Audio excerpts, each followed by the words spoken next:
जय हिंद। आप देख रहे हैं प्रकाशन उत्तराखंड। रात 9 बजे 9 खबर में आपका स्वागत है। देहरादून से आपके साथ मैं अनिल रावत। सबसे पहले मैं आपसे कहना चाहूंगा, अगर आपको ये वीडियो हमारा पसंद आए तो इस वीडियो को लाइक करें, शेयर करें और सब्सक्राइब जरूर करें, ताकि मेरा हौसला आपके साथ जुड़ने के लिए बना रहे।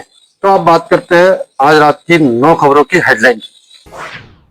हाई कोर्ट ने पंचायत चुनाव से हटाया स्टे, धामी सरकार को चुनाव कराने की मिली अनुमति। भाजपा ने कहा सरकार के निर्णय पर कोर्ट ने लगाई मोहर। भाजपा प्रदेश अध्यक्ष महेंद्र भट्ट ने कहा सरकार का निर्णय विधान के अनुसार। कांग्रेस ने कहा भाजपा सरकार ने टाले चुनाव। धस्माना ने कहा हम चुनाव के लिए पूरी तरह तैयार। सीएम धामी पहुंचे एम्स ऋषिकेश। रुद्रप्रयाग बस दुर्घटना में घायल यात्रियों का जाना हालचाल। फोंग बांध परियोजना को मार्च 2030 तक पूरा करने का लक्ष्य। जून 2029 तक जमरानी बांध परियोजना को पूरा करने का लक्ष्य। देहरादून से 2 दिनों में भिक्षावृत्ति में लिप्त 6 बच्चों को किया रेस्क्यू। अब तक 265 से अधिक बच्चों को किया गया पुनर्वासित। देहरादून के हिमाद्री आइस रिंग में 20वीं नेशनल चैंपियनशिप का शुभारंभ। देश भर से कुल 19 राज्यों की टीमें कर रही हैं प्रतिभाग। महिला T20 आयकर कप फाइनल मुकाबले में डीडी की रितिशा के आगे पिटकुल पस्त। रितिशा के नाबाद पारी खेलते हुए 7 छक्कों और 6 चौकों की बदौलत जड़े 74 रन। कैसा रहेगा प्रदेश का मौसम, अब खबरें विस्तार से। आपको बता दें, राज्य सरकार और निर्वाचन आयोग ने पंचायत चुनाव को लेकर कार्यक्रम घोषित कर दिया था, जिसमें आरक्षण की विसंगतियों को लेकर कई लोगों की कुछ आपत्तियां थी, जिसको लेकर वो हाईकोर्ट चले गए और हाईकोर्ट ने उसमें अपना स्टे दे दिया। 3 दिन तक ये खेल चलता रहा, तो आज अंततः कोर्ट ने इसमें स्टे पर रोक लगाते हुए कहा कि जो 3 दिन का वक्त सुनवाई में गया है, उसी चुनाव कार्यक्रम को 3 दिन आगे बढ़ाते हुए सरकार चुनाव कराए। तो धामी सरकार को इससे काफी राहत मिली है और विपक्ष भी कहता है कि हम चुनाव के लिए तैयार है और सरकार ने ही ये चुनाव 1 साल तक टाले रखा। इसमें जो मुख्य बिंदु है मैं वो बताना चाहता हूं आपको। त्रिस्तरीय पंचायत चुनाव मामले में हाईकोर्ट में हुई सुनवाई। राज्य सरकार और याचिकाकर्ता के अधिवक्ताओं ने हाईकोर्ट के समक्ष रखा अपना पक्ष। सरकार को काउंटर पेश करने के लिए दिया 3 हफ्ता का समय। नॉमिनेशन फाइल करने की आखिरी तारीख 3 दिन से बढ़ाई। पूरा चुनावी कार्यक्रम 3 दिन के लिए आगे बढ़ाया गया। अब इसमें सत्ता पक्ष और विपक्ष वो क्या कहते हैं उस बारे में बताते हैं आप। भाजपा ने कहा सरकार के निर्णय पर कोर्ट ने लगाई मोहर। भाजपा प्रदेश अध्यक्ष महेंद्र भट्ट ने कहा सरकार का निर्णय विधान के अनुसार। हम न्यायालय के निर्णय का स्वागत करते हैं। आज चुनाव पर लगी रोक हट गई है। अनेकों लोग न्यायालय की शरण में गए थे, आरक्षण के विषय को लेकर के, परिसीमन के विषय को लेकर के, लेकिन सरकार ने जो निर्णय किया था उस निर्णय पर कोर्ट ने मोहर लगाई है।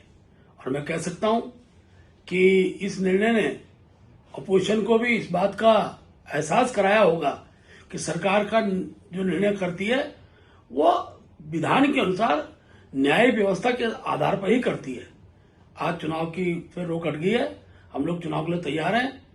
कांग्रेस ने कहा भाजपा सरकार ने टाले रखे चुनाव। धस्माना ने कहा हम चुनाव के लिए पूरी तरह तैयार। देखिए, माननीय उच्च न्यायालय ने पंचायत चुनाव के बारे में जो आज निर्णय दिया है, कांग्रेस पार्टी उसका स्वागत करती है। हम चुनाव के लिए शुरू से तैयार थे। जब कार्यकाल समाप्त हुआ था पंचायतों का, उस समय भी कांग्रेस ने मांग करी थी कि तत्काल चुनाव का कार्यक्रम घोषित किया जाए। सरकार ने नहीं किया। जिन लोगों को भंग किया था उन्हीं को प्रशासक नियुक्त कर दिया। उनका कार्यकाल समाप्त हो गया तो उसके बाद आपने अधिकारियों को प्रशासक नियुक्त कर दिया। उनका भी कार्यकाल समाप्त हो गया तो आपने अध्यादेश भेज दिया राज्यपाल के पास। राज्यपाल ने अध्यादेश वापस कर दिया। हाईकोर्ट ने आपको लताड़ लगाई। आपने चुनाव का कार्यक्रम ऐसा घोषित किया कि उसको लोगों ने कोर्ट में चुनौती दे दी, वो स्टे हो गया। कांग्रेस पार्टी तो शुरू से तैयार थी। सारा जो कैओस हुआ है, सारी अफरा तफरी हुई है, ये सरकार की वजह से हुई है। आज हाईकोर्ट ने दोबारा से आदेश दिया है राज्य निर्वाचन आयोग को चुनाव कराने का। राज्य निर्वाचन आयोग कार्यक्रम घोषित करे। हम लोग चुनाव के लिए तैयार हैं। राज्य निर्वाचन आयोग से हमारा कहना है कि पारदर्शी चुनाव करवाइए। राज्य निर्वाचन आयोग में जो हमारा डेलीगेशन गया था प्रदेश अध्यक्ष के नेतृत्व में, जो हमने डिमांड करी थी, वो डिमांड हमारी है कि पारदर्शी चुनाव कराया जाए। अगर किसी भी प्रकार का पक्षपात राज्य निर्वाचन आयोग ने या पीठासीन अधिकारियों ने किया तो कांग्रेस इस बार सड़कों पर लड़ाई लड़ने को तैयार है। जैसा कि आप जानते हैं, 4 धाम यात्रा पर आए तीर्थ यात्री की बस अलकनंदा में समा गई थी, जिसमें हमारी सूचना के अनुसार करीब 3 लोगों की मौत हो गई थी, 8 लोग घायल थे और अभी उनमें कई लोग लापता बताए जा रहे हैं। तो उनमें से जो लोग ऋषिकेश एम्स में भर्ती हैं, जिनकी हालत गंभीर है, उनसे मिलने के लिए एम्स में ऋषिकेश मुख्यमंत्री पुष्कर सिंह धामी पहुंचे। मुख्यमंत्री पुष्कर सिंह धामी ने एम्स पहुंचकर जो घायल हैं उनका हालचाल जाना और चिकित्सकों से उनके स्वास्थ्य की जानकारी प्राप्त की। उन्होंने चिकित्सकों को निर्देश दिए कि सभी घायलों को समुचित और त्वरित उपचार सुनिश्चित किया जाए। मुख्यमंत्री ने घायलों और उनके परिजनों को राज्य सरकार की ओर से हर संभव मदद का भरोसा दिलाया। मुख्यमंत्री पुष्कर सिंह धामी ने उच्च स्तरीय बैठक के दौरान अधिकारियों को निर्देश दिए कि जमरानी बांध बहुउद्देशीय परियोजना और सौंग बांध पेयजल परियोजना के कार्यों में तेजी लाई जाए। उन्होंने कहा कि परियोजनाओं के तहत होने वाले कार्यों को चरणबद्ध तरीके से आगे बढ़ाया जाए। जमरानी बांध परियोजना के कार्यों को पूर्ण करने के लिए सरकार ने 2029 तक का लक्ष्य रखा है, लेकिन मुख्यमंत्री ने दिसंबर 2028 तक पूर्ण करने के निर्देश दिए। सौंग बांध परियोजना को भी निर्धारित अवधि मार्च 2030 से पहला पूरा करने के लिए निर्देश दिए हैं। देहरादून से 2 दिन में भिक्षावृत्ति में ले 6 बच्चों को किया गया रेस्क्यू। अब तक 265 से अधिक बच्चों को किया गया पुनर्वासित। देहरादून जिला प्रशासन की टीम ने पिछले 2 दिनों में पेट्रोलिंग के दौरान पटेल नगर, राजा रोड, आईएसबीटी, तहसील चौक और डोईवाला से भिक्षावृत्ति में ले 6 बच्चों को रेस्क्यू किया। इसमें 6 बालक और 1 बालिका शामिल है। प्रशासनिक टीम अब तक 265 से अधिक बच्चों को भिक्षावृत्ति, कूड़ा बीनने वाले और बाल मजदूरी से रेस्क्यू कर चुकी है। उत्तराखंड की खेल उपलब्धियों में शुक्रवार को उस समय एक नया आयाम जुड़ गया जब हिमाद्री आइस रिंग में देश की पहली indoor ice skating national championship की शुरुआत हुई। चैंपियन में 19 राज्यों की टीमें हिस्सा ले रही है। शुक्रवार को खेल मंत्री रेखा आर्य ने महाराणा प्रताप स्पोर्ट्स स्टेडियम के हिमाद्री आइस रिंग में 20वीं national short track and figure skating championship का शुभारंभ किया। से आप लोग जितने स्पोर्ट्स को कवर करते हैं तो आप लोग देख रहे होंगे कि जब से नेशनल गेम हुए हैं और नेशनल गेम होने के उपरांत से लगातार हमारे जितने भी संसाधन हैं उसमें प्रतिदिन इवेंट्स होते रहे हैं।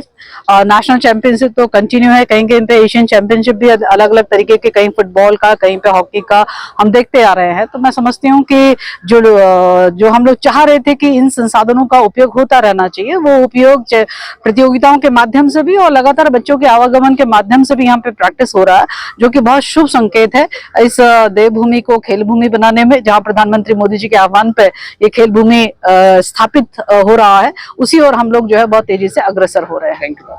महिला T20 आयकर कप के फाइनल मुकाबले में Sandeep sir Doon defence academy ने पिटकुल को 55 रन से हराकर ट्रॉफी पर कब्जा किया। आर्यन क्षेत्रीय क्रिकेट मैदान में आज महिला T20 आयकर कप फाइनल का मुकाबला दून डिफेंस एकेडमी और पिटकुल के बीच खेला गया। इस मुकाबले में दून डिफेंस एकेडमी ने पिटकुल को 55 रनों से करारी शिकस्त दी। अब बात करते हैं मौसम की। मौसम विभाग के अनुसार राज्य के नैनीताल, चंपावत, बागेश्वर जनपदों के अधिकांश स्थानों एवं शेष जनपदों के अनेक स्थानों में गरज चमक के साथ हल्की से मध्यम वर्षा होने की संभावना है। चेतावनी की बात करें तो राज्य के बागेश्वर जनपद में कहीं कहीं भारी से बहुत भारी बारिश होने की संभावना है। राज्य के देहरादून एवं नैनीताल जनपदों में कहीं कहीं भारी वर्षा होने की भी संभावना है। राजधानी देहरादून में आमतौर पर बादल छा रहेंगे। हल्की से मध्यम वर्षा, गर्जन के साथ वर्षा के 1 या 2 दौर होने की संभावना है। कुछ क्षेत्रों में तीव्र होने की भी संभावना है। अधिकतम तापमान 33 डिग्री व न्यूनतम 25 डिग्री रहने की उम्मीद है। अगर आपको ये हमारा वीडियो पसंद आया तो वीडियो को लाइक करें, शेयर करें, सब्सक्राइब जरूर करें। धन्यवाद।